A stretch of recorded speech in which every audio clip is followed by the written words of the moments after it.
नाही, आम्हाला जशी जशी माहिती मिळते की ह्या शहरामध्ये गुटखा किंवा ड्रग्स वगैरे या संदर्भात जशी आम्हाला इन्फॉर्मेशन मिळाली त्या पद्धतीने आमच्या अधिकाऱ्यांना आम्ही सांगितल्यानंतर त्यांनी अतिशय चांगली कामगिरी केलेली आहे.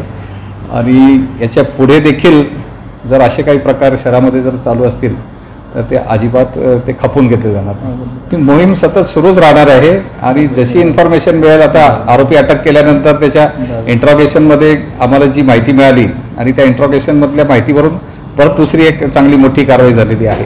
आणि अशाच पद्धतीने यांची जी साखळी आहे ती साखळी कुठपर्यंत आहे, आम्ही शक्य तिथपर्यंत आम्ही तिथपर्यंत जाणार आहोत. नाही, याच्यामध्ये जे रेकॉर्डवरचे जे गुन्हेगार आहेत त्याची आम्ही माहिती ऑलरेडी आहे, तर त्यांच्यावर थोडंसं आम्ही लक्ष ठेवणार आहोत.